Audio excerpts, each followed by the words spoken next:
The snow was falling sideways, sharp and relentless, driven by a wind that seemed determined to peel warmth from bone. Jack Bennett stood barefoot on the front porch of the house he'd grown up in, his boots sitting uselessly beside a duffel bag that sagged with everything he still owned. Sophie's small hand clutched his leg, her fingers stiff inside her pink mittens. She pressed her cheek against his thigh as if anchoring herself to the only thing that hadn't already been taken away. Behind them, the door closed. Not slammed, not dramatic, just a quiet, definitive click. Jack didn't turn around, but he didn't have to. He could picture it perfectly, the porch light still on the warm glow behind the curtains, the kitchen table where his parents would sit down to dinner as if nothing had happened. The words were still ringing in his ears. "You're not welcome here anymore." They'd been spoken calmly, almost politely. That was the worst part. 15 minutes earlier, he'd been standing in the kitchen, palms flat against the counter, explaining himself in a voice that kept breaking, no matter how hard he tried to control it.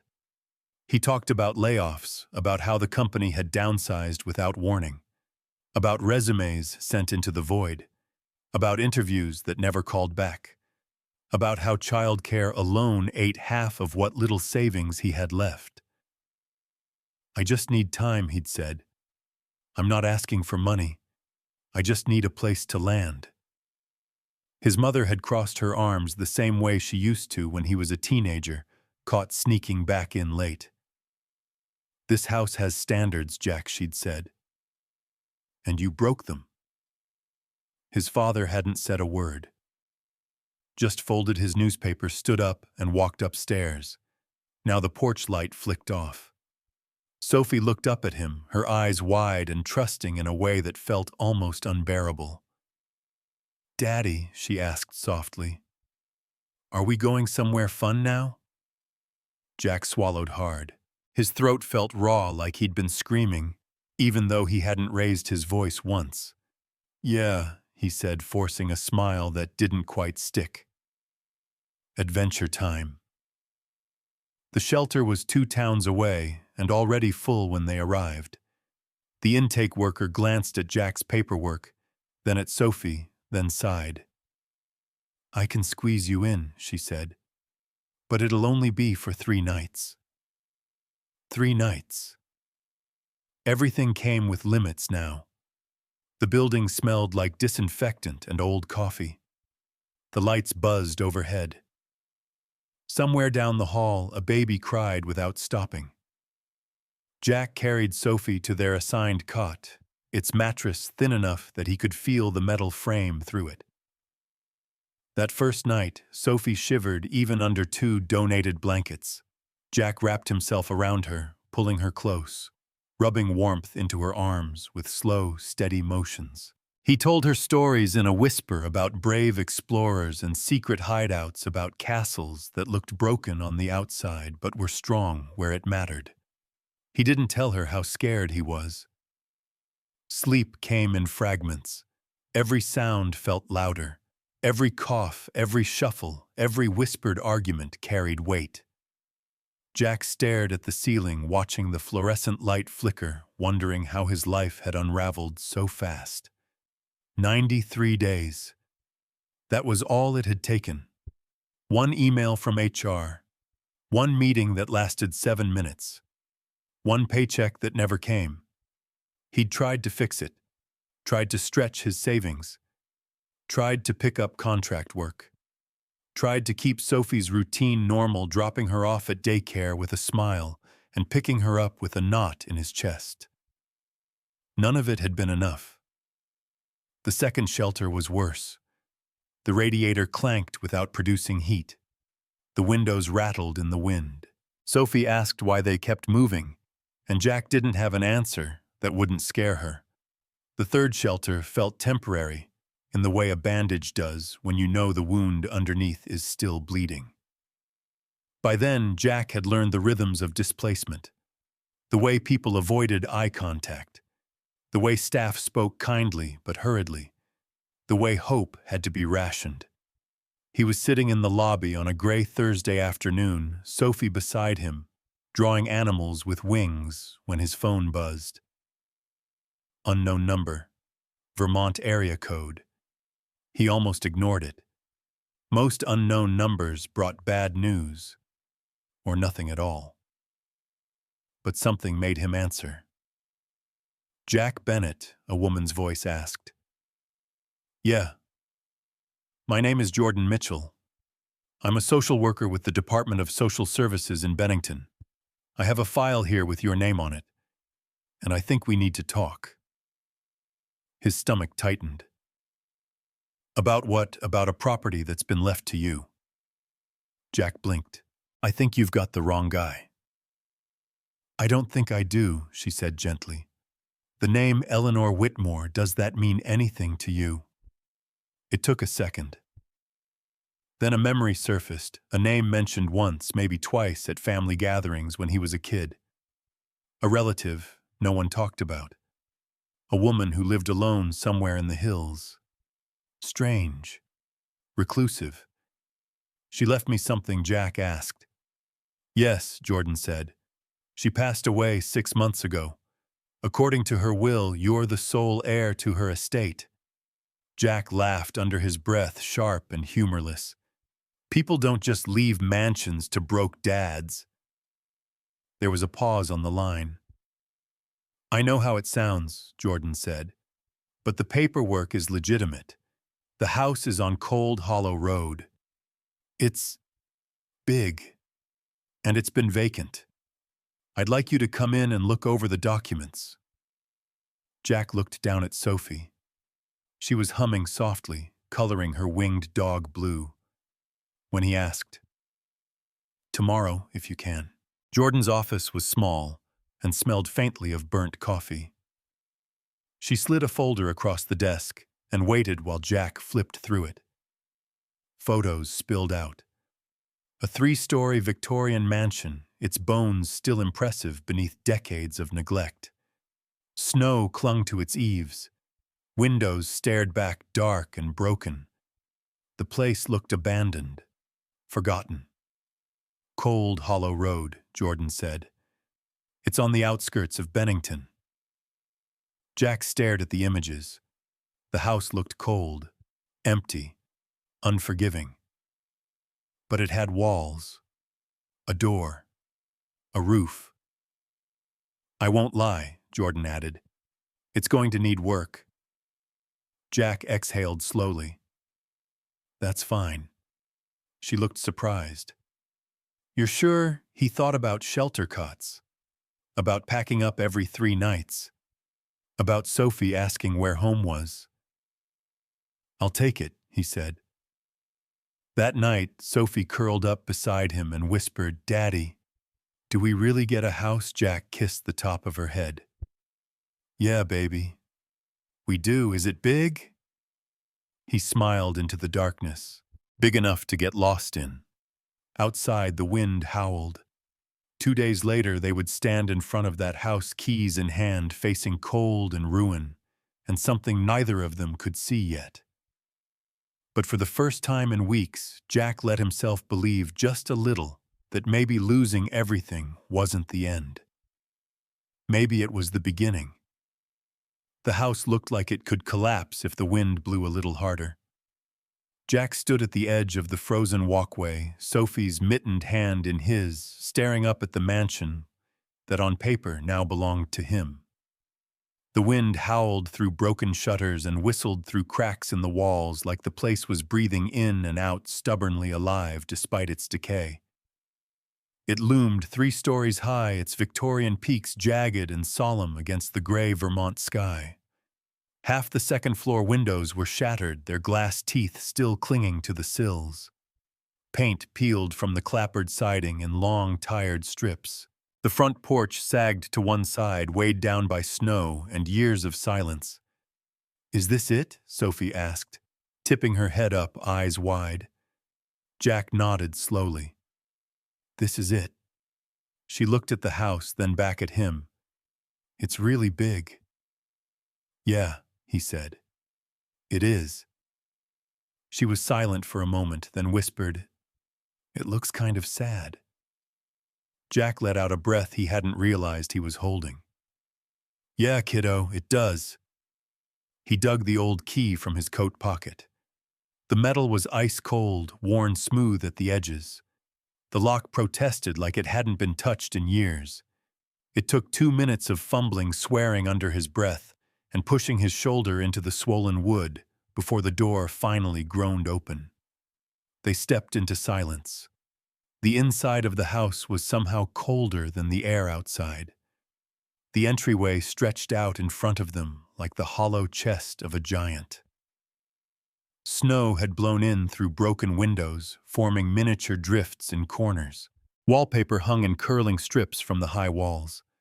A grand staircase curved upward into darkness, its railing splintered the runner carpet, shredded down the middle.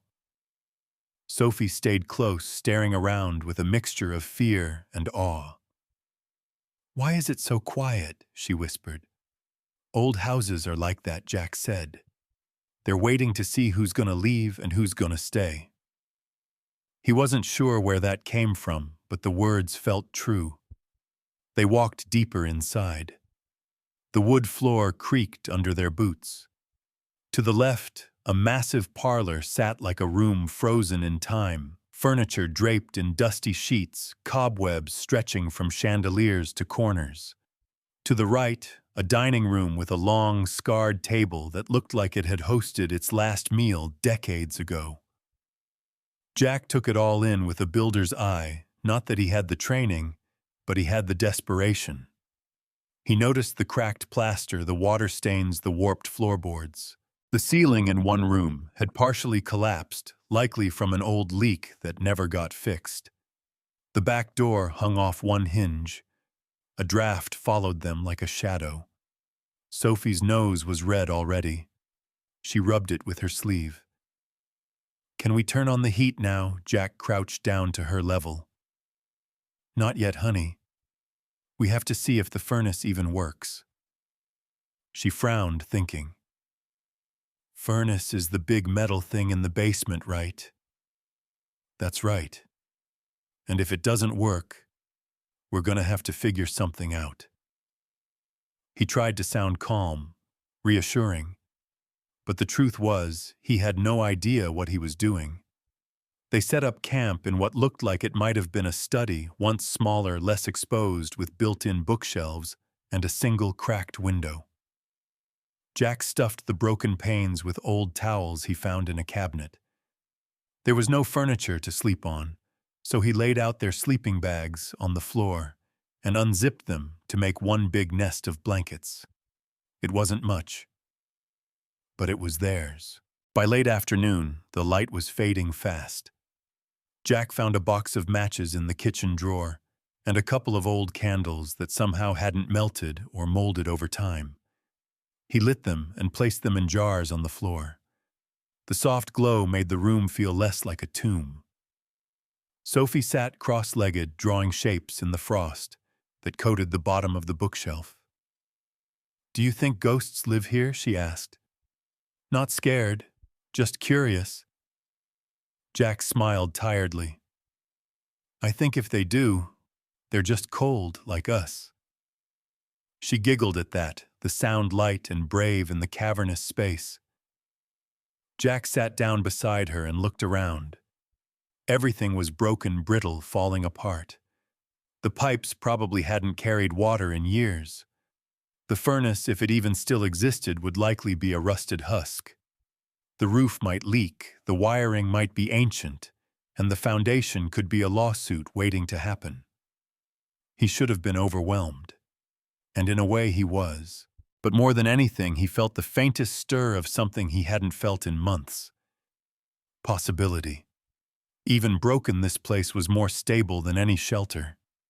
It wouldn't kick them out after 3 nights. It wouldn't lock its pantry. It wouldn't tell Sophie she couldn't play too loud. For better or worse, this was theirs.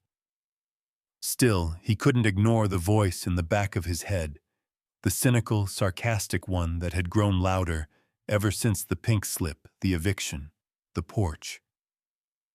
People don't just leave mansions to broke dads. It was ridiculous. Jack wasn't special. He didn't have hidden connections or secret fortunes. He was a single father who got fired and ran out of options. Why would someone like Eleanor Whitmore, someone he couldn't even remember meeting, leave him a place like this? Was it a mistake, a legal fluke, or did she know something he didn't? He didn't have answers yet. But for the first time in weeks, he had a door that locked and a roof, however damaged, that belonged to him. He tucked Sophie in under the blankets, wrapped her like a burrito, and kissed her forehead. "We'll make it work," he whispered. "One day at a time." She was already asleep.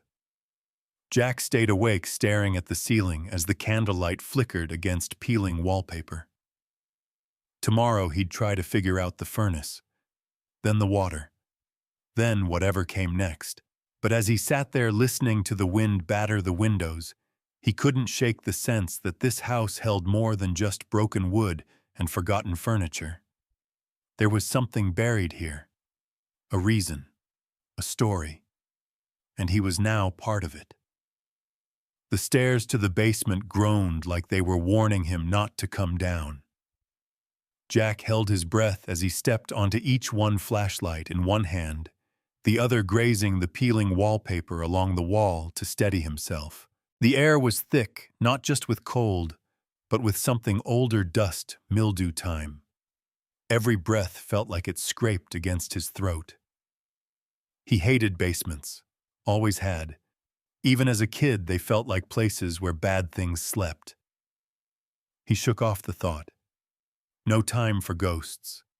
He had a furnace to find, and a daughter upstairs who couldn't sleep another night in an icebox.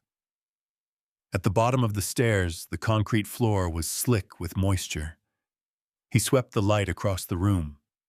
Stone foundation, exposed pipes, a rusted shelving unit filled with old paint cans and broken tools. And there in the far corner, squatting like a mechanical corpse, the furnace. It was big, heavy, and dead. Jack approached it slowly. The casing was streaked with rust, the panel hanging crooked off one hinge. He knelt in front of it and opened the compartment, half expecting something to crawl out. Instead, he was met with a dusty maze of wires, soot, and disappointment. "Of course," he muttered. "Of course it's a dinosaur." He'd hoped for something halfway modern, something with a manual online, maybe even a YouTube tutorial. But this thing looked like it hadn't worked since the Carter administration. He checked the switch, flipped it. Nothing. Not even a groan. He sighed and leaned back on his heels. The cold down here was worse. It wasn't just cold, it was damp and clinging, the kind that got into your bones. He turned his flashlight toward the far wall and froze. A brick, near the fireplace chimney base. It was slightly off, set deeper than the others. Not broken, just wrong. He stepped closer, heart ticking faster. He wasn't a superstitious man, but the silence in the room felt tighter now, like the house was holding its breath. Jack pressed his fingers to the brick. It gave way under pressure. Hesitating only a moment, he braced his shoulder against the furnace and tugged. The brick shifted, then slid out entirely, leaving behind a small, dark cavity. His flashlight caught the edge of something inside. Wood. A box. He reached in hand, brushing cobwebs and cold stone, and pulled it out. The box was old, dark wood, rusted latch, no markings on the outside. He sat on the floor, breath visible in the beam of his flashlight, and opened it. Inside was a bundle wrapped in oilcloth, and beneath that, a leather-bound journal. The name embossed on the first page in elegant script, Eleanor Whitmore. He flipped through it. Not quickly, something in him told him this wasn't meant to be rushed. Page after page of handwritten entries, some dated over 20 years ago, others recent enough to sting. He read one line and had to stop staring at it for a long time. They don't have to know who helps them. It's enough that someone does. There were receipts, too. Names, addresses, payments to heating and repair services. Some in amounts that made his stomach turn thousands of dollars here, hundreds there. All connected to families. All anonymous. Eleanor hadn't been a recluse. She'd been a one-woman warmth initiative keeping people from freezing in silence without ever asking for recognition. And now she'd left the house to him. Jack blinked hard, staring down at the journal in his lap. Maybe she hadn't been crazy after all. Maybe she'd just understood something he was only now beginning to learn: when you've been cold. Really cold, you don't forget. You don't ignore someone else's shivering. His fingers traced the edge of the journal. The pages weren't just records. They were purpose. He looked back at the furnace. Still dead. Still ancient. But suddenly, the idea of fixing it didn't feel like a chore. It felt like the beginning of something. He stood slowly, the journal under one arm, the box in the other. Halfway up the stairs, he heard it the faintest creak behind him. He turned, light sweeping over the empty basement. Nothing. But the feeling stuck with him. This place doesn't want us here. The thought came unbidden, crawling out from the same corner of his mind where nightmares lived. He tried to shake it, but the silence felt heavier now. Like the house wasn't sure about them yet. Like it needed convincing. Back upstairs, Sophie was curled in her blanket cocoon, drawing on the frosted window with her finger. He set the box down on the dusty table and knelt beside her. Guess what he said? I found something. She sat up. Treasure, kind of. He handed her the journal. She flipped it open and made a face. This looks like homework. He laughed, a real one this time. It's more like a guidebook. To what? To fixing this place. Maybe even fixing us. She looked at the walls, the broken ceiling tiles, the dead radiator. We're really gonna stay here, huh? Jack looked around the room. It was falling apart. It smelled like dust and cold. The wind moaned through the cracks like the house was testing them. But it was theirs. Yeah, he said, we're really gonna stay. That night after Sophie fell asleep, Jack sat by the candlelight and read through more of Eleanor's entries. Stories of strangers she helped, notes on how to keep people anonymous, sketches of how the mansion could be transformed into something more: a center. A hub for warmth, both physical and emotional. She hadn't been planning to live out her days in isolation. She'd been planning to build something. And now, she'd handed that plan to him. But Jack didn't know the first thing about community programs. He didn't know how to fix a furnace or apply for grants or coordinate volunteers. He wasn't a hero, he was just a dad who'd run out of places to go. And yet, as he flipped the pages, one thought wouldn't leave him. What if this wasn't a mistake? What if Eleanor had seen something in him no one else did? He sat for hours reading, thinking, dreaming, until the candles burned low and the wind outside softened to a hush. Tomorrow he'd head to the library. He'd start learning. If YouTube could teach him to change a tire, maybe it could teach him to thaw a pipe. If Eleanor had done all this alone, maybe he could do it with a little help. He had nothing else left. But maybe he had a beginning. The next morning, the wind outside was biting, but Jack couldn't afford to waste another day. He wrapped Sophie in her thickest layers, 2 coats, one of them duct-taped at the elbow, and tucked her into the corner of the bus seat with her backpack full of crayons and snacks. She pressed her forehead to the fogged window as they rumbled into the center of Bennington. The library sat on a hill like an old friend, red brick small town, stoic and warm-looking in a way that made Jack's chest ache. When they stepped inside, the blast of heated air made Sophie sigh audibly. "Smells like books," she said, pulling off her mittens. "Let's hope it smells like answers, too," Jack replied, shaking snow from his hood. They were barely 5 steps in when a woman behind the front desk looked up and said, "New face or long-lost regular?" Jack hesitated. "Somewhere in between." She smiled.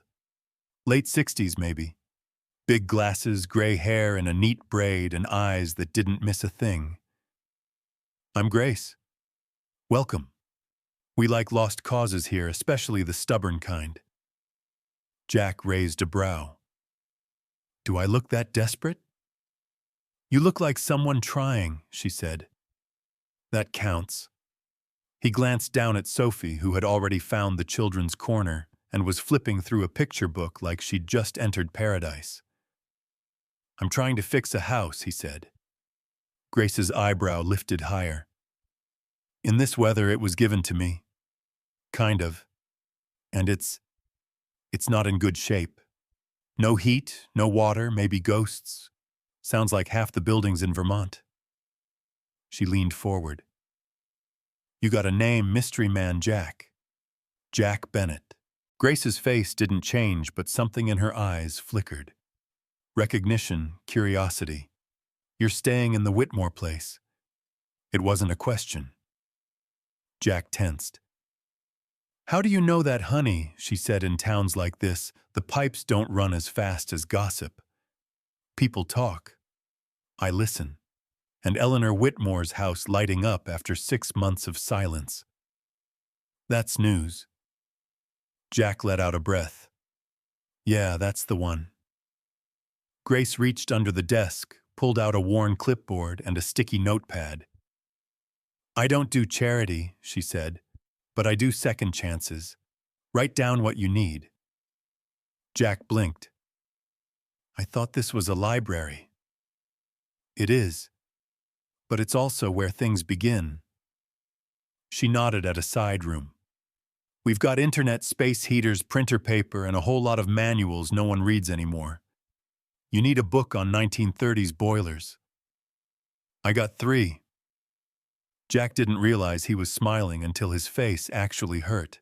For the next 2 hours, Grace guided him through shelves like a general with a plan. They gathered books on plumbing, Victorian architecture, furnace repair, weatherproofing, and energy efficiency. She explained how to apply for a library card without a permanent address and didn't ask why he didn't have one. Jack sat up at a corner table with Sophie beside him, coloring quietly, while he scrolled through DIY videos on unfreezing pipes and diagnosing old systems. He took notes in a torn notebook he'd found in one of Eleanor's cabinets. His handwriting was sloppy from cold fingers, but his mind was clear. For the first time in weeks, he wasn't just surviving, he was learning. By the time the sun started setting, Jack had 3 pages of action steps, a growing reading list, and a back seat full of borrowed books. Grace handed him one last bundle wrapped in twine, a small electric space heater, a roll of insulating tape, and a flashlight. "You didn't have to, I didn't," she said, "but you've got a kid. And a mission. Just bring the heater back before spring." He nodded. "Thank you." As they stepped outside, Grace called out, "When the town comes for you, and they will just remember this, no one ever changed anything by playing it safe." Jack didn't know what to say to that, so he just waved and followed Sophie down the icy steps, books in one arm, hope in the other. That night they plugged the heater into the least damaged outlet in the study room turned bedroom and sat in front of it like it was a campfire. The air didn't get warm exactly, but it lost its bite. Jack boiled water on a single-burner camp stove he'd borrowed from the shelter and poured it into old mugs with powdered cocoa. Sophie held hers like it was treasure. "Did you learn stuff today?" she asked between sips. I did. Are you gonna fix the heat? I'm gonna try. She yawned, curling into the blankets. You're like a builder now. Jack tucked her in. I'm working on it. After she fell asleep, he stayed up reading Eleanor's journal again. This time, something new stood out. A diagram she'd sketched, a floor plan of the mansion, with notes about potential upgrades, storage here, office there, a soup kitchen in the dining room. And in block letters across the center of the page, this house wasn't built to be silent. It was built to serve. Jack closed the journal and stared at the flickering light of the heater. He hadn't just been given a house. He'd been given a challenge. The next morning, he woke up stiff and determined. He made Sophie a quick breakfast, peanut butter on stale bread, and promised her a snowman after lunch. Then he bundled up, grabbed his notebook, and walked into town with a list in his hand. Bennington's hardware store was called O'Connell's Supply, and the woman behind the counter looked like she had personally built it out of gravel and willpower. She eyed him as he came in, her red flannel shirt rolled at the sleeves, gray curls stuffed into a knit cap. You're the guy from the Whitmore place. Jack was starting to hate how everyone knew before he said a word. That obvious. You walked in here like you've already been defeated. Dead giveaway. She crossed her arms. What do you need? Jack showed her the list. Pipe tape insulation, a cheap wrench, some caulking. Trying to get the water running first. Heat's a lost cause until I figure out how to wake that monster of a furnace. She looked at the list, then at him, cash. Not much. She stared a second longer, then shrugged. I don't do charity, she said, repeating Grace's words almost exactly. But I do second chances. Jack's head tilted. You know Grace, everyone knows Grace. She gave me my first job 30 years ago after I got out of juvie.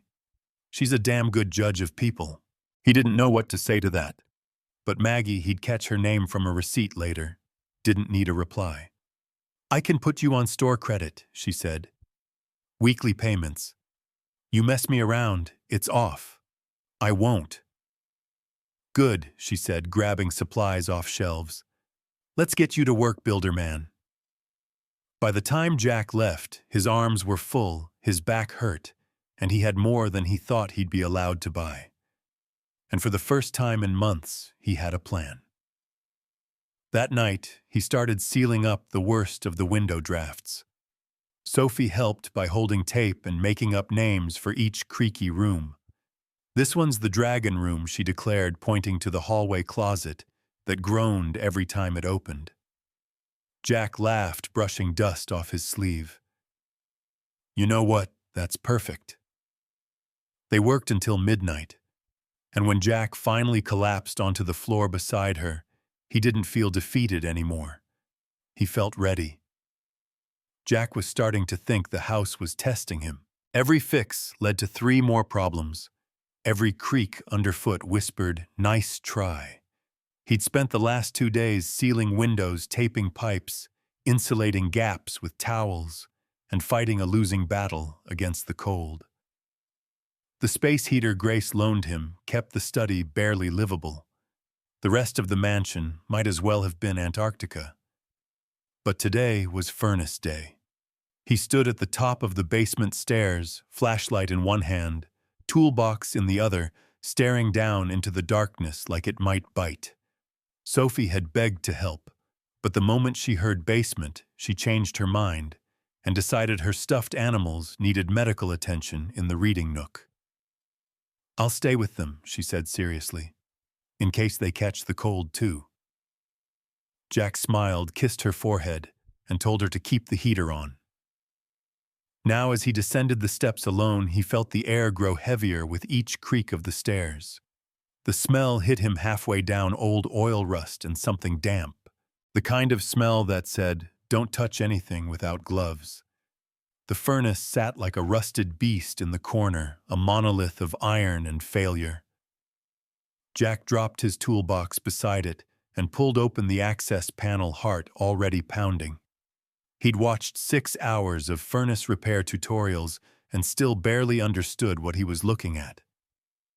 Wires, valves, corrosion, a pilot light that was stone dead. "Let's see what you've got," he muttered. For the next hour he poked and prodded, scribbled notes, compared wires to hand-drawn diagrams, and whispered prayers to YouTube gods. He figured out what the thermocouple was. He found the gas valve and confirmed it hadn't seen activity in a decade. Everything inside this thing was old, brittle, and stubborn. It wasn't impossible, but it was going to take parts he didn't have and time he couldn't afford. Jack leaned back, wiping grease from his hands onto his jeans. The cold was getting into his bones again, and he was about to pack up when something caught his eye. The brick from last time. The one he'd removed near the chimney base. His flashlight swept over the wall, and there, just to the right of where he'd pulled out Eleanor's journal, was another gap, a deeper one. He frowned, crawled over, and tapped at the surrounding bricks. One shifted under his hand. His breath caught. Carefully he dug around it, fingers raw from cold and dust. A few bricks gave way. Behind them was a small recess, deeper than the last.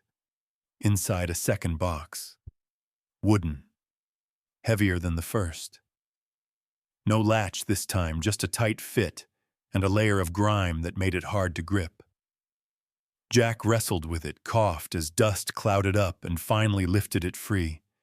He sat on the cold floor, heart hammering. The silence in the basement grew louder. With both hands he pried the lid off. Papers, bundles of them. Receipts, letters, envelopes, yellowed news clippings. But at the top sat something different, a blueprint. Jack unfolded it slowly, the thick parchment creased but still legible. It was a floor plan of the house, but not the version he knew. This one was labeled Whitmore Community Warming Center. Phase 1 Vision. Rooms were renamed. The dining room was marked as a community kitchen. The old sitting room, gathering hall. Upstairs bedrooms were labeled Temporary Family Units. Notes in the margins read, Resource Room Partner with Shelters. On-site repair classes, use basement. No questions, no judgment, just help. Jack swallowed hard. His hands trembled as he flipped through more of the papers. Payment records for heating companies. Donation receipts. Letters from residents, thank you notes never sent, likely written and kept in privacy. And then another journal. This one was smaller, cloth-bound. Tucked inside the cover was a note written in crisp pen. If someone's reading this, it means the house has found its next keeper. Jack read the first entry, dated 15 years ago. I've spent most of my life trying to warm a town that didn't know it was cold. Not just in winter, but in spirit. They call me strange, but I call it purpose. He kept reading, each entry more layered than the last. Eleanor had started her own underground operation after watching too many neighbors suffer in silence. She paid off heating bills under aliases, hired repairmen for elderly residents, gave anonymously so that people could keep their pride. She never wanted credit, just impact. Jack sat in the dust, surrounded by blueprints and hidden letters, and felt something shift deep in his chest. She wasn't hiding treasure. She was hiding purpose. Not gold, not jewels, but vision, a roadmap, a mission, a legacy. And she'd left it all in the walls, waiting for someone to care enough to find it. Jack didn't know why she chose him. Maybe she didn't. Maybe she just hoped someone like him would show up one day, cold, desperate, in need of something bigger than himself. Maybe it didn't matter. He packed the journal and blueprints into his bag, carefully slid the other documents back into the box, and placed it on a shelf behind the furnace for now. He wasn't ready to show the world. Not yet. Upstairs, Sophie was napping in front of the heater, cradling her stuffed bear like it was sacred. Jack stood in the doorway for a moment, watching her, thinking. The furnace was still dead. The roof still leaked.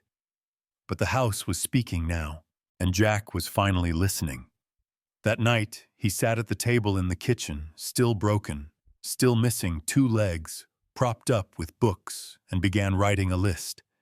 Not just what needed fixing, but what this place could be. How to make Eleanor's vision real. How to turn the mansion into a sanctuary. He didn't know where to begin. So he started with what he did know: fix furnace, restore water, insulate rooms, create sleeping space for more than 2, learn grant process, research nonprofit status, find allies. He looked at the last one for a long time. He couldn't do this alone. The next morning, he packed up Eleanor's blueprint and brought it to Grace. She sat behind the front desk with her usual mug of black coffee and her eyes full of quiet insight. He laid the drawing in front of her and said, "I found something you need to see." She unfolded it slowly, scanning it with a frown that deepened into something closer to wonder. "This was Eleanor's?" she asked. Jack nodded. Grace looked up at him, and he could see something shift there, respect maybe, or recognition. "You serious about this?" she asked. Jack didn't hesitate. "Yeah," he said. "I am." She nodded, her fingers still on the edge of the blueprint. "Then we better find you someone who knows how to swing a hammer." The knock came early Saturday morning, 3 short raps, firm and precise. Jack wiped sawdust from his palms and opened the front door of the mansion to find a tall man standing on the porch, bundled in a navy work coat, tool belt slung low around his waist. His boots were scuffed, his jeans faded, and his skin the color of dark wood. He had a closely shaved beard peppered with gray, and his eyes, steady, assessing, landed squarely on Jack with a weight that made him stand a little straighter. "You, Jack?" the man asked. Jack nodded. "That's me. I'm Tyrell Davis. Grace said you're building something. Figured I'd stop by before the snow gets too stupid." Jack blinked. "You came to help?" Tyrell's mouth twitched like it almost wanted to smile but wasn't sure if it had permission. He glanced up at the mansion, then back at Jack. "If you're building something good," he said, voice low and solid, "I'll help hold the damn hammer." Jack stepped aside. Inside, Tyrell didn't flinch at the state of the place. Where most people might have winced at the peeling wallpaper, the sagging beams, or the wind howling through cracked panes, Tyrell just nodded once and took it all in like a blueprint in his head was already unfolding. "Let me see your basement," he said. Jack led him down the creaky stairs, his nerves kicking up. No one else had been down there. No one else had seen the furnace up close or the secrets behind the wall. But Tyrell didn't ask about the cold or the damp or the mildew stains on the stone. He crouched in front of the old furnace and opened the panel like he'd done it 1,000 times. "Damn thing's older than me," he muttered. "You think it's fixable?"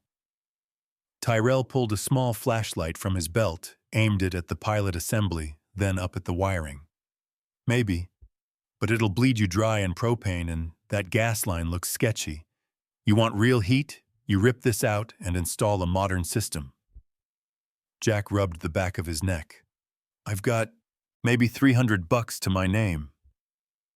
Tyrell stood, brushed off his knees. "Then we don't go modern. We go smart." He pointed to the walls. "This place breathes like a sieve. No heat system in the world's gonna help until you seal it. We start there. You got insulation?" Jack hesitated. "Some rolls, donated, and a few busted windows." Tyrell nodded. "All right, let's work." And just like that, they did. That morning, the mansion finally echoed with the sound of tools. Real ones. Not Jack's rusty borrowed set, but Tyrell's professional drills, saws, and levels. They started with the first floor where wind sliced through cracks in the molding and cold clawed at their ankles. Tyrell showed Jack how to measure window gaps properly, how to cut foam insulation panels, how to work with the bones of an old house instead of against them. They barely talked at first, but Jack listened. He watched. He learned. And Tyrell, he worked with the kind of quiet confidence that only came from years of doing hard things the right way. After a few hours, Jack finally asked, "So, how do you know Grace Tyrell didn't look up from where he was sealing a window frame? She hired me 25 years ago. Library roof was leaking. I was fresh out of county. Not many people looking to hire guys with records." Jack raised an eyebrow. "You were in jail," Tyrell didn't flinch. 3 years. Assault. Dumb bar fight. Dumber youth. Grace gave me a second shot when most folks wouldn't make eye contact. Jack nodded slowly. That tracked. Grace had a way of seeing people the way they could be, not the way they used to be. "You ever fix up a place like this before?" Jack asked. Tyrell finally looked over at him. "Once. Church up in bar. Same deal. Leaking roof, cracked foundation, mice the size of toddlers. But the pastor was like you, broke, determined, stubborn as hell. Took us 6 months, but we made it into something." Jack smiled faintly. "What happened to the church?" Tyrell shrugged. "Still there. Serving hot meals, handing out coats. That's what happens when you give people a place that doesn't ask questions." Jack felt that. Deep in his chest. Around noon, they stopped for lunch, leftover peanut butter sandwiches and instant coffee from the camp stove. Tyrell took a sip and grimaced. "This coffee's a war crime." "It's free," Jack said. "Still a crime." Jack laughed, and for the first time in a long while the sound didn't feel forced. They ate in the old dining room, sitting on overturned milk crates. Snow fell in fat flakes outside, coating the porch, the windowsills, the frozen garden Jack hadn't dared explore yet. "You really think we can make this work?" Jack asked quietly. Tyrell looked around the room, then down the hall toward the echo of Sophie's laughter as she played upstairs. "Let me tell you something," he said. "You don't need perfect floors to keep people warm. You need heart. This house has got that. Buried under the rot and cobwebs, maybe. But it's there." Jack nodded slowly. "Also," Tyrell added, "you need a working toilet." Jack laughed again. "That's top of tomorrow's list." They worked until dusk. By then, the first floor felt tighter, less exposed. The heater's warmth didn't escape as fast. Sophie noticed, too, she didn't ask for her hat before dinner.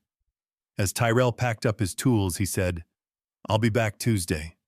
Got a job Monday. But I'll bring some spare plywood and a better heater." "You don't have to." "I don't do charity," Tyrell said, echoing Grace and Maggie. "But I know when something's worth the sweat." Jack met his eyes. "Thank you." Tyrell offered his hand. "You're not the first guy to think he's alone in this. You're not." They shook on it. That night after Sophie was asleep, Jack returned to the study and opened Eleanor's journal again. He added a note in the margin beside one of her earliest entries. "You didn't have to build it alone, and I won't either." Then he added a new page in the back, his own writing now. A log. Day 14. First insulation up. Furnace still dead. Tyrell joined. Real progress. It's starting to feel like something real. He looked around the dim room, heater humming softly, wind quieter than usual. For the first time, the house didn't feel cold in the same way. It felt ready.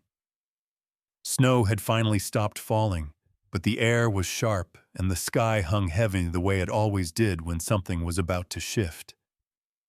Jack stood at the front window of the study, watching Sophie build a crooked snowman in the front yard. She had borrowed 2 buttons from her own coat and used half a broken spoon for the mouth. It leaned to the side like it had seen better days, but so had all of them. The insulation work from the past week had made a difference. The study now held heat a little longer, and Tyrell's backup heater hummed quietly in the corner. For the first time, Jack could feel his fingers without rubbing them together every 5 minutes. He sipped weak coffee and scribbled more notes into his project log. Till no water. Roof patching needed. Supplies short. Need help. Find plumber. It was a quiet, hopeful kind of morning. Until someone knocked on the door. 3 knocks. Not like Tyrell's, solid and steady. These were sharp, clipped, measured. Jack opened the door to find a man in his early 60s dressed in a black wool coat, clean-shaven, polished shoes, leaving neat prints in the snow. "Jack Bennett," the man asked, not offering a smile. "Yes." "Can I help you?" The man extended a gloved hand. "Councilman Richard Croft. I represent the Northern District of Bennington." Jack didn't shake his hand. Croft dropped it with a smirk, like he expected that. "I've been hearing some noise," Croft continued, stepping slightly closer without waiting to be invited. "About activity at the old Whitmore place. It's raised a few eyebrows." Jack crossed his arms. "We're just fixing it up." Croft's smile didn't touch his eyes. "Are you now? And what exactly are your intentions with this property?" Jack hesitated. He hadn't exactly prepared a pitch for the town council. "I'm restoring it," he said simply. "It was left to me in Eleanor's will. I'm working on turning it into a community center, a place people can go when it gets too cold or when they've got nowhere else." Croft gave a low, humorless laugh. "That house is a piece of town history, not some drop-in shelter for drifters." Jack bristled. "It's mine now. Legally." "For now," Croft said, glancing past him into the house, eyes narrowing at the exposed beams and temporary lighting. "You should know the town has certain expectations about properties with historical designation. You may find permits difficult to obtain. Inspections may uncover obstacles." Jack narrowed his eyes. "Are you threatening me?" Croft met his gaze, face unreadable. "Let's call it a warning. Some things are better left buried, Mr. Bennett. This house included." Jack stepped forward. "Eleanor built this place to help people. She knew this town. She saw what it was becoming." Croft's smile tightened. She was a lovely woman, but she didn't understand how fragile the balance is here. We don't need more outsiders stirring up ghosts. With that, he turned and walked back toward his car, leaving a trail of perfect footprints in the snow. Jack watched him go, fists clenched. As the car pulled away, Sophie ran up the porch steps. "Who was that guy?" "Just someone who doesn't like snowmen," Jack muttered, forcing a smile. But inside, his stomach churned. That night after Sophie was asleep, Jack reread Eleanor's journals. Page after page hinted at tension with the town. Not just social distance, but real resistance. Croft's name popped up twice in her writing, both times with phrases like "closed door meeting" and "no to heating fund again." He flipped to a page marked with a scrap of faded ribbon and read, "Some people would rather let others freeze than admit they've failed them. Pride is a cruel heater." Jack leaned back in the chair, the journal heavy in his lap. Croft wasn't just dismissive. He was nervous. and nervous people tried to bury what scared them. Jack had never cared about politics, about small-town power games, but now he was tangled in them whether he liked it or not. Because this house, it wasn't just a fixer-upper. It was a threat, a challenge to the way things had always been. And Eleanor had known that. He pulled out the blueprint again, tracing the notes she'd made. Vision, service, outreach. Not everyone wanted change, but that didn't mean it wasn't worth building. The next morning, Jack met Tyrell on the porch. Ran into Councilman Croft yesterday, Jack said as they stepped inside. He said something weird.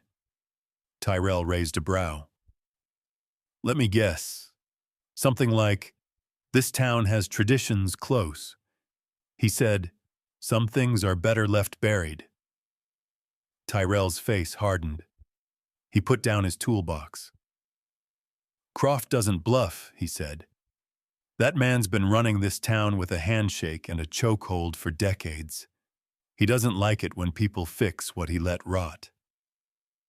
You ever deal with him before once? I helped patch the church roof years ago. Same threats, same smiles. He doesn't want people helping each other unless he can take credit for it. Jack blew out a breath. So what do? We keep building, Tyrell said. And we don't hide. They spent the next few hours working on the roof. Jack slipped twice, bruised his knee, and almost dropped a hammer on Tyrell's foot. But by the time the sun started dipping low, they'd patched one full corner of the third-floor leak. Sophie brought them peanut butter crackers on a tray and made them sit on a blanket near the front windows like it was a picnic. Jack sat legs sore, hands scraped, but something in him settling. He looked out the window as lights flicked on across the street. Neighbors watching. Word spreading. The Whitmore house wasn't silent anymore. Later that night, Jack sat with Grace in the back of the library, the blueprint spread between them, a lamp casting warm light across Eleanor's handwriting. She knew Grace said softly, tapping a margin note. Knew this wouldn't be welcomed by everyone. Jack nodded. Croft came by, tried to scare me off. Grace looked up. You gonna let him know? Jack said. But I need help, she smiled. Then you're finally ready for your next step. Jack furrowed his brow. Which is, let people in, Grace said. The ones who want to fight with you, not against you. You're not just fixing a house anymore, Jack. You're leading something. Jack looked down at the blueprint again. He didn't feel like a leader. But maybe that didn't matter. Maybe all that mattered was that he showed up. Every day. Kept building. Kept the heat alive even when people wanted the cold. Because some things should never be buried. The first spray-painted word appeared overnight, red letters slashed across the front porch railing like a wound. Fraud. Jack stared at it in silence, the next morning, coffee mug cooling in his hand, the cold forgotten for the moment. The paint was fresh, still glossy in the low morning light, dripping down the wood like blood. Sophie stood beside him, bundled in her oversized coat and mittens, eyes wide. She didn't say anything.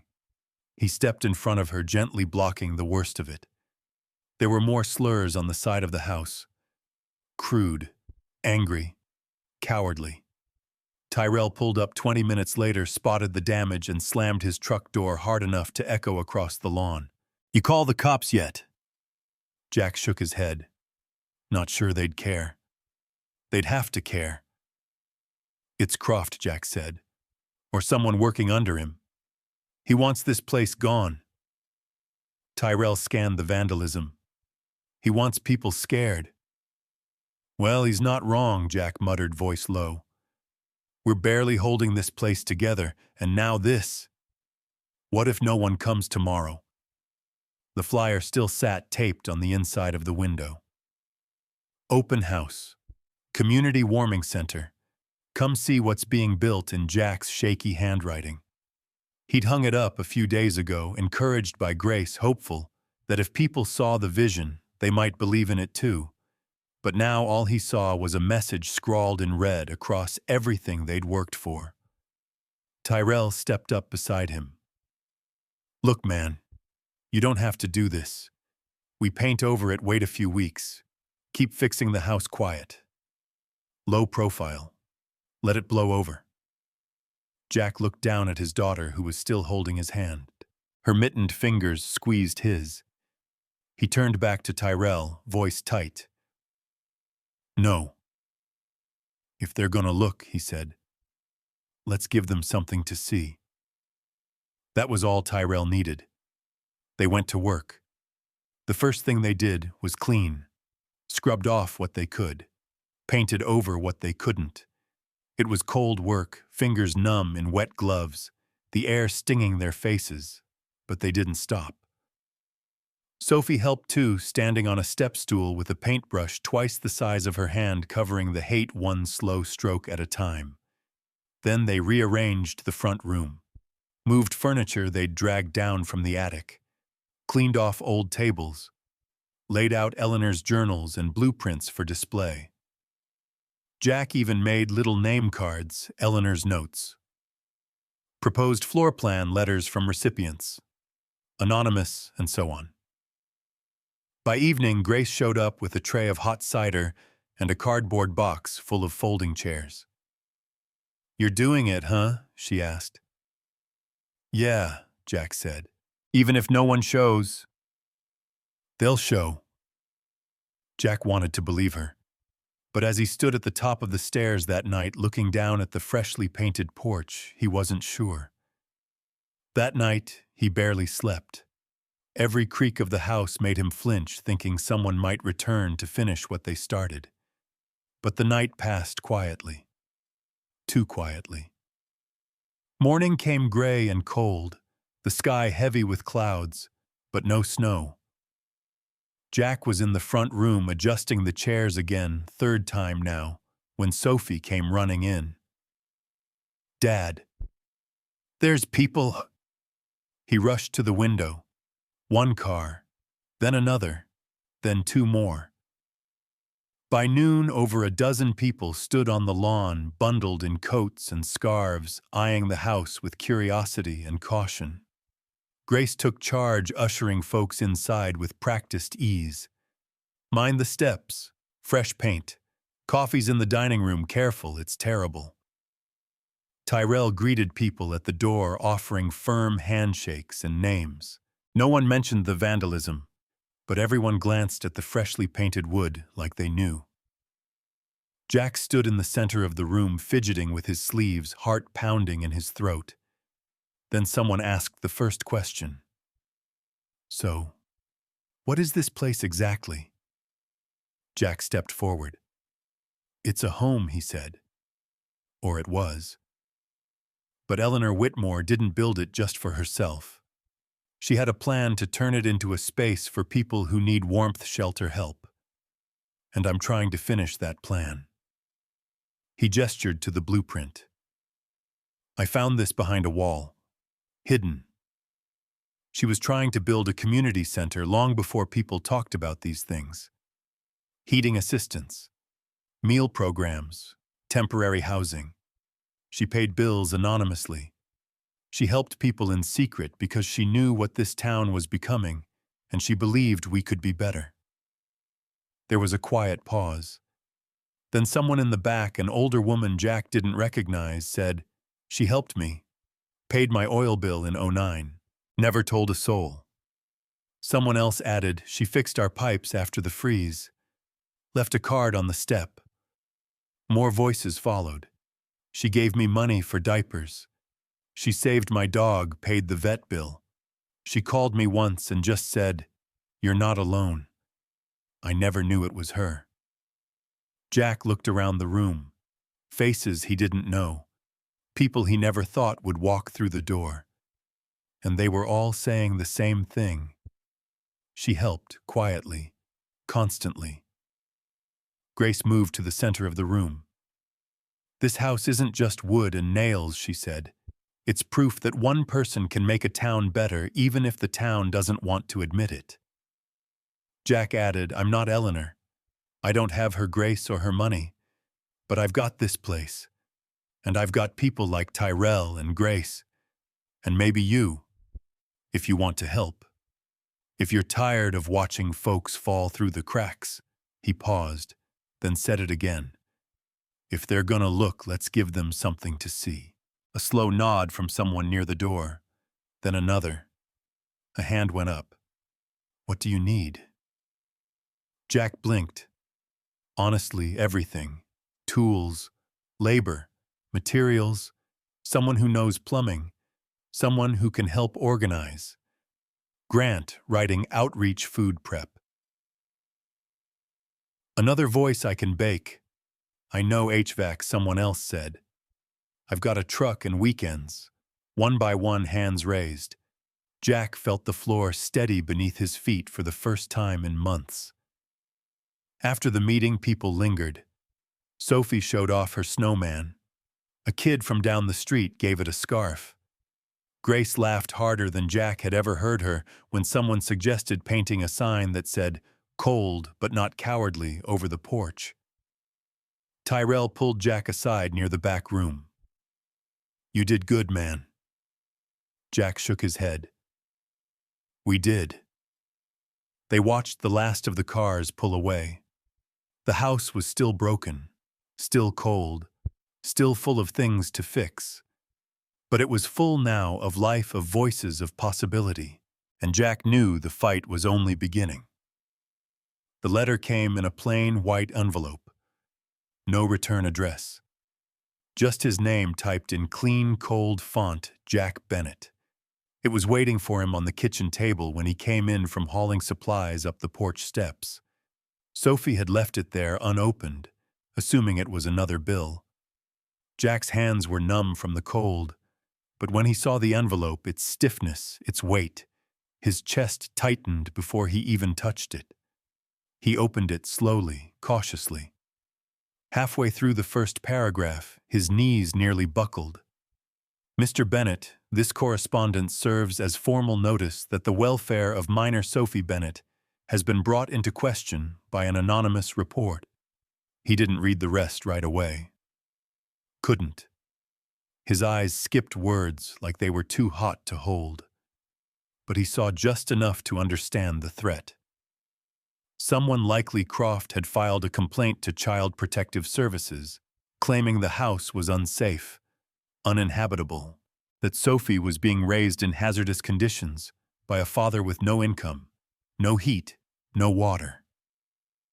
Jack pressed a hand to the counter to steady himself. The paper trembled in his grip. He read the closing line aloud in a whisper. "If conditions are not rectified immediately, further steps, including potential temporary custody reassignment, may be taken." He didn't remember dropping the letter, but there it was on the floor. His vision tunneled. His breath came fast, shallow. Not her. Not Sophie. She was the only reason he was still standing. They could take the house, fine. Let it fall, let it rot. But Sophie? No. No one was taking his daughter.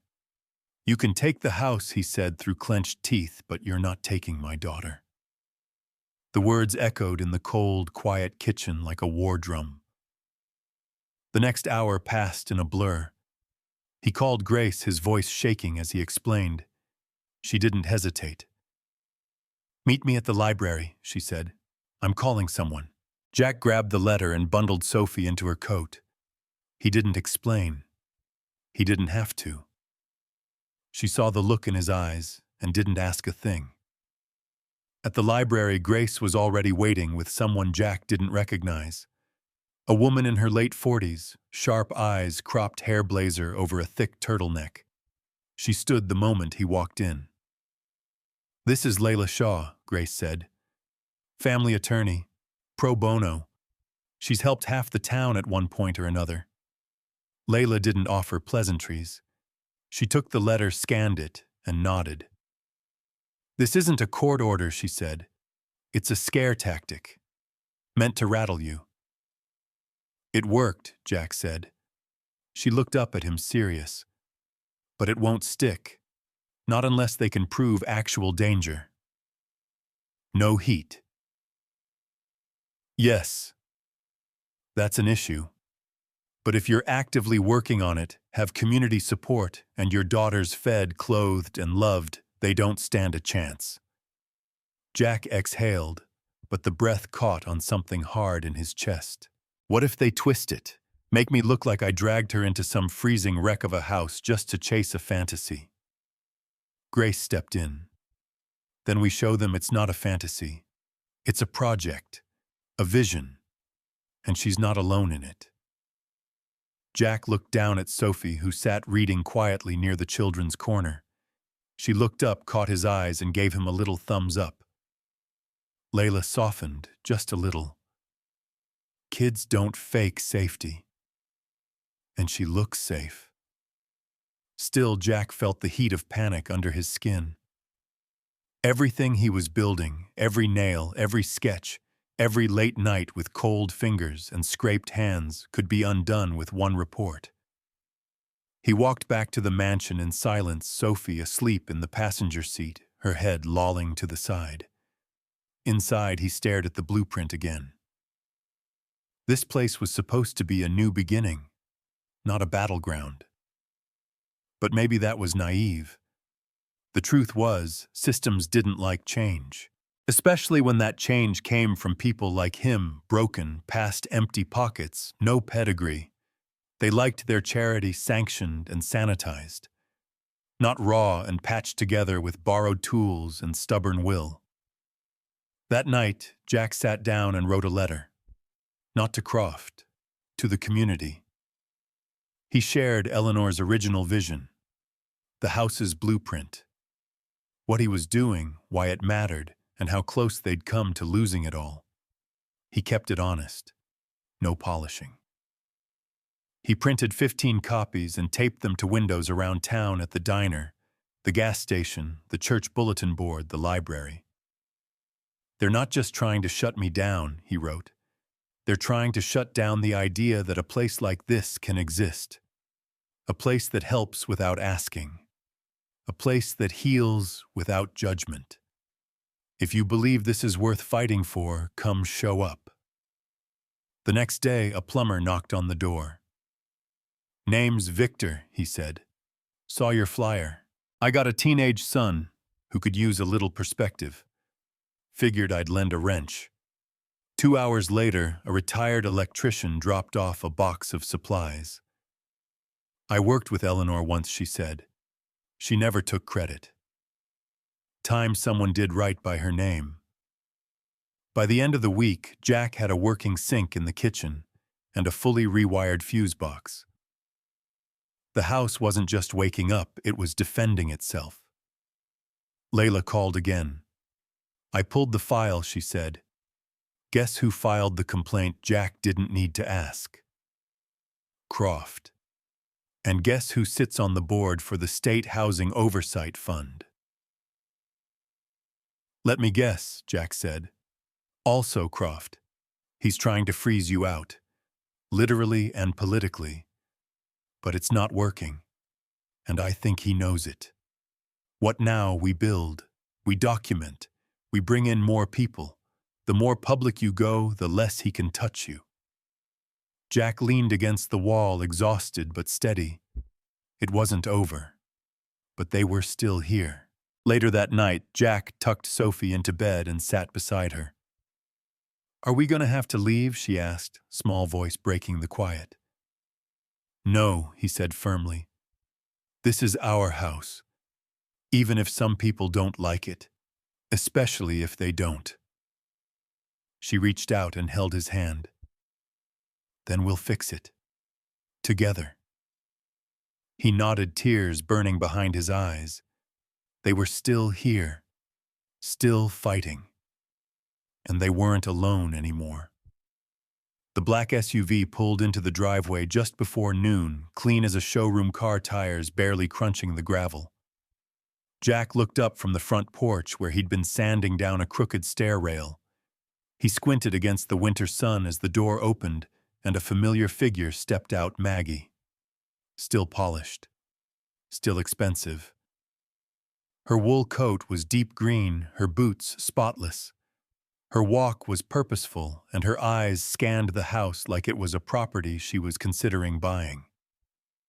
Jack felt his jaw tighten. "You drove all the way from Burlington for this?" he asked, not moving. Maggie didn't smile, but her voice was calm. "I heard about the vandalism, the open house, the CPS threat. And then I saw your letter at the gas station. You're a hard man to ignore lately." Jack leaned back against the porch rail.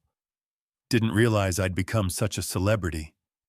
"You became something," she said. "And we need to talk." He hesitated, then stepped aside and waved her in. Inside, the house was warmer than usual. The donated heater hummed in the corner, and the air smelled faintly of baked apples Grace had dropped off a pie that morning, insisting the place needed comfort food scent therapy. Maggie walked the rooms without a word, taking in the transformation.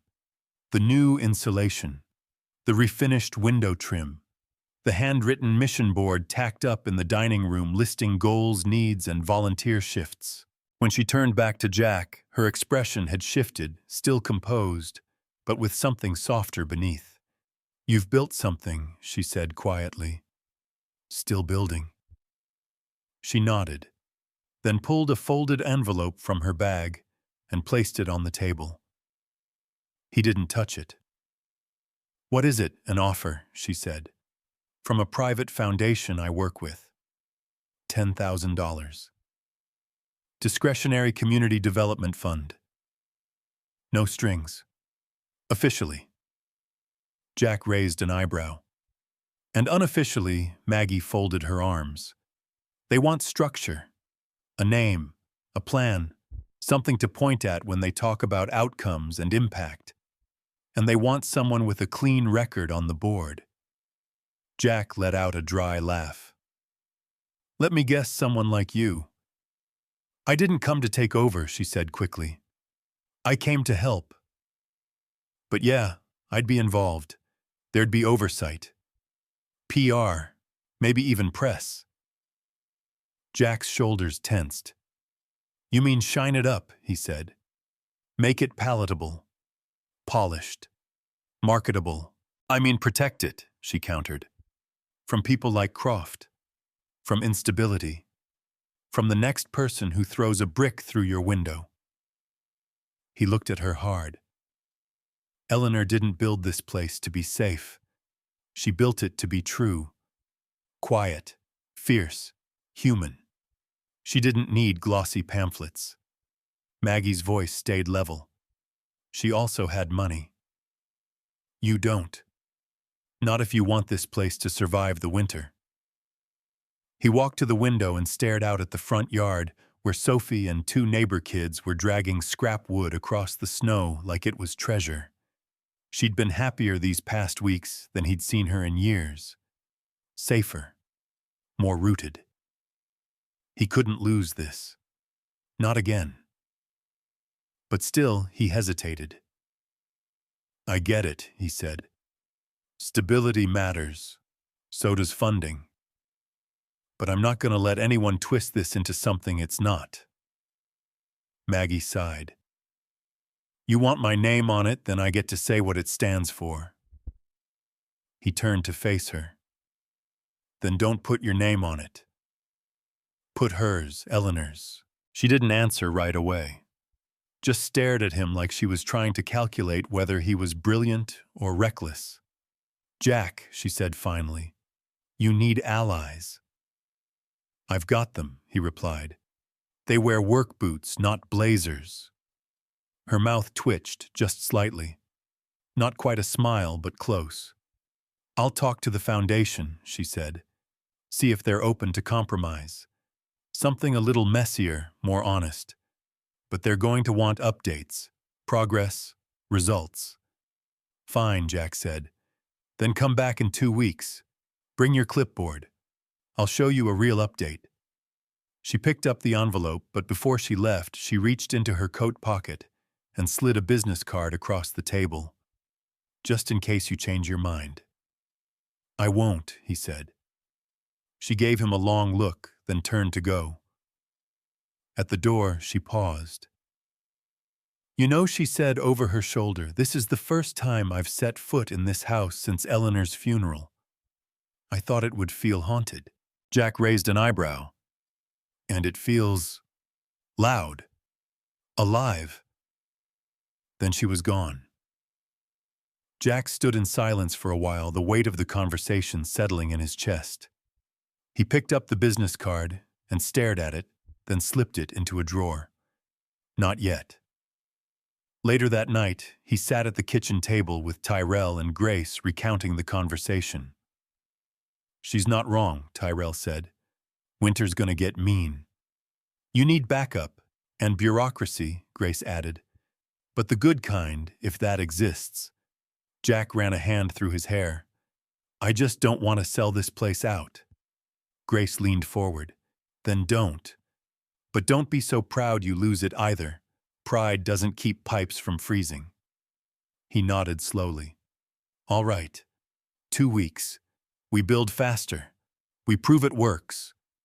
Even if it's not perfect, Tyrell said. Especially because it's not perfect, Jack corrected. They clinked mugs in agreement, coffee, not beer. Still terrible, still earned. Outside, the snow began to fall again. And upstairs, Sophie taped a hand-drawn sign to her bedroom door. Whitmore House, warm hearts only. The basement was colder than usual. Jack felt it the second his boots hit the concrete air, heavier still, like it hadn't been disturbed in decades.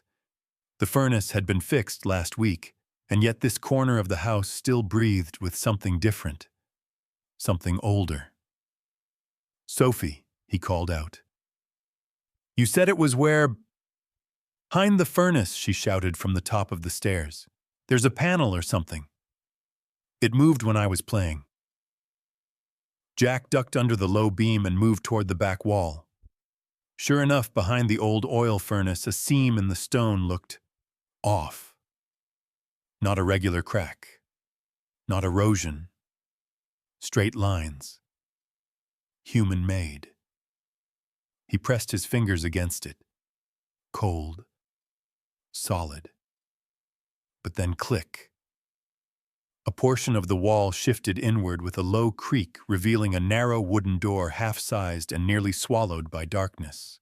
It had a small lock, rusted but intact. He turned and looked back up the stairs. Sophie, go hang with Grace. Okay, why? What is it? Not sure yet. I'll tell you after. She groaned but didn't argue. Jack turned back to the door, heart thudding in his chest. He didn't like surprises anymore. Too many had changed his life in ways he couldn't undo. He grabbed a crowbar from the tool rack and wedged it into the lock. With a sharp crack, the metal snapped. The door creaked open on its hinges, revealing a narrow passage with shelving along the sides. Dust hung in the air like mist. A single bare bulb on the ceiling flickered as he pulled the cord. Journals, boxes, files. Jack coughed from the dry, stale air and pulled one of the boxes down. The label was faint, but still legible letters. 2003 to 2007. He opened it. Inside were dozens, no hundreds of handwritten letters. Some were returned to sender. Others were opened and marked. Most were addressed to Eleanor Whitmore. He picked one at random and unfolded it carefully. The paper crackled at the edges. Eleanor, they said the heating fund ran out again. I've applied 3 times. My boys are sleeping in coats. Croft promised to help. That was 6 months ago, please. I don't know who else to ask. It was signed Elena Rivera. Jack froze. Elena Rivera. That name was buried in a report Grace had pulled last week. Someone who'd vanished from town records around 2006. No follow-up. No obituary. Just gone. He opened another letter, then another. All similar. All desperate. Families cut off. bills unpaid, promises broken, and each one mentioned the same thing: Richard Croft. Croft had promised assistance, promised to fund heating, promised to cover costs through town programs. But nothing ever came. Jack's hands trembled as he flipped through the rest. They weren't just ignored cries for help. They were proof of something deliberate, strategic. The final letter in the box was from Eleanor herself, addressed directly to Croft. Richard, this is the last time I'll speak privately. You've rerouted funds meant for emergency aid into infrastructure padding and personal favors. I've kept quiet for too long. If you do not reverse this, I'll take the documents to the press. We both know what that will do, not just to your seat, but to this entire town. Taped to the inside of the envelope was a small folder marked Confidential. Jack opened it with careful fingers. Town budgets, annotated, highlighted, a full audit, a map of theft. In 1 year alone, 2005, Croft had diverted nearly $80,000 from the emergency heating fund. That same year, the new town hall parking lot had been completed 2 months behind schedule and $82,000 over budget. Jack sank down on an overturned paint bucket and let the file rest in his lap. This wasn't mismanagement. This was abuse, theft, neglect masked as policy. And Eleanor had known. She hadn't just built this house to shelter bodies, she had tried to protect truths, preserve them. Not with public fights, but with paper, with quiet resistance. Jack whispered almost involuntarily, "Secrets don't rot. They wait." He climbed back up the stairs with the letters and files bundled in his arms. The house felt different now, like it had exhaled something it had been holding for decades. He called Grace. Within the hour, she was sitting at the kitchen table, flipping through the evidence with careful hands, eyes scanning every page. He shut her down, she said quietly. She tried to fight back, and he crushed her. Jack nodded, and then buried her story so deep no one would even ask. Grace leaned back in her chair. "We could take this to the paper, or the council, even the state. He'll say it's fake, say I forged it, say it's revenge. He's not going to walk away from this. I don't want him to walk. I want him to fall." They spent hours cataloging what they found. Names, dates, financial trails, letters that broke Jack's heart. "My baby's sick. I can't keep the heat on. They said you might help, please. Just 1 more month. I'm not asking for free." He printed out duplicates and stored the originals in a fireproof lockbox in the attic. This wasn't just for him now, or for Eleanor, or even Sophie. It was for every person who wrote those letters. Every voice that got buried under Croft's self-serving machine. The next morning, Jack drafted a statement. It wasn't flashy. It wasn't angry. It was quiet. Like Eleanor, like the house. It ended simply, "There are people in this town who would rather let you freeze than admit they failed you. I will not be one of them." He posted it online. Printed copies, left them at the church, the gas station, the diner. He didn't attach Croft's name directly, not yet, but the pieces were there for anyone who wanted to read between the lines. By sunset, people were talking. By the end of the week, someone spray-painted, "Where's the heat, Croft?" across the side of Town Hall. And Jack knew this wasn't just a house anymore. It was a reckoning. The snow fell heavier the night before the reopening. Jack stood on the front porch of the Whitmore house, hands deep in his coat pockets, watching the flakes swirl under the porch light. Inside, Grace and Tyrell were stringing up the last of the lights. Sophie was sitting at the big wooden table in the entry hall, carefully placing cookies on paper napkins for tomorrow's guests. You would have thought she was preparing for royalty. The house felt alive. Not perfect. Not done. But alive. The furnace worked now. The plumbing was stable. The windows were insulated. They had fire extinguishers, first aid kits, and a rotating shift of volunteers ready to run the warming center, food pantry, and resource board. It wasn't a mansion anymore. It was a home again. Tomorrow the doors would open wide for anyone who needed them. Jack had sent out flyers, posted the announcement online, called the local paper, even talked to a podcast that Grace swore would give the town some good PR for once. But not everyone was celebrating.